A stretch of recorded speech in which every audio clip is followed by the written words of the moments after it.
দর্শক বন্ধু, এই ধরনের গুণের ক্ষেত্রে আপনারা কিভাবে শর্ট ট্রিক ব্যবহার করবেন আসুন সংক্ষেপে করে দেখাই। এখানে দেখুন 53 স্থির রয়েছে, বাকি দেখুন সব বিজোড় সংখ্যা রয়েছে।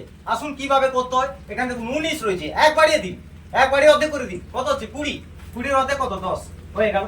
এখানে 30 মনে করুন, অর্ধেক করে দিন 15। এখানে 40 মনে করুন, অর্ধেক করুন 20। এখানে দেখুন 50 মনে করুন, অর্ধেক করুন 25। এখানে 60 মনে করুন, অর্ধেক করুন 30। এখানে 70 মনে করুন, অর্ধেক করুন 35। এখানে 80 মনে করুন, অর্ধেক করুন 40।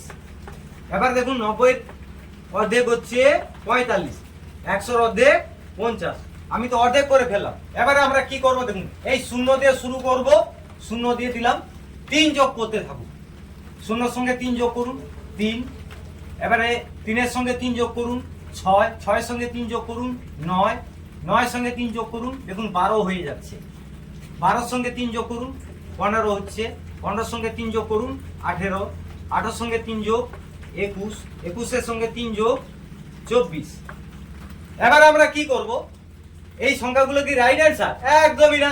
ভালো করে খেয়াল করুন, যখনই এই ধরনের সংখ্যার সঙ্গে এগুলো গুণ থাকবে, অর্থাৎ লাস্টে যখনই 9 থাকবে, তখন আমরা কি করব, 7 বসিয়ে দেবো।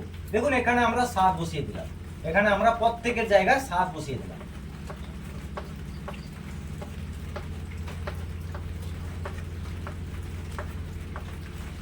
হয়ে গেল। এটি কি উত্তর? একদমই না। ভালো করে লক্ষ্য করুন, এখানে যে আমি 3 যোগ করেছিলাম, এটাকে জাস্ট ক্যারির ব্যাপার আছে। ভালো করে লক্ষ্য করুন, এটির সঙ্গে এটা যোগ করুন, এটির সঙ্গে এটা যোগ করুন, এটির সঙ্গে এটা যোগ করুন, এটির সঙ্গে এটা যোগ করুন, এটির সঙ্গে এটা যোগ করুন, ব্যাস এটি দেখুন উত্তর হয়ে গেছে। এটি তো উত্তর কমপ্লিট। এবার আমরা কি করব দেখুন, 30-এর সঙ্গে 1 যোগ করুন, কত হচ্ছে দেখুন 31, 27 হয়ে গেল।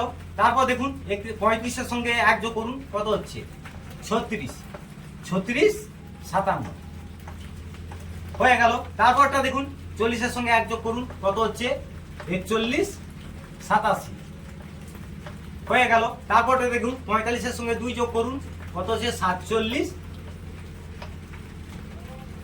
17 হয়ে গেল। তারপর দেখুন 50-এর সঙ্গে 2 যোগ করুন, 52, 47 কি হলো? তো কেমন লাগলো কমেন্টে জানান তাড়াতাড়ি।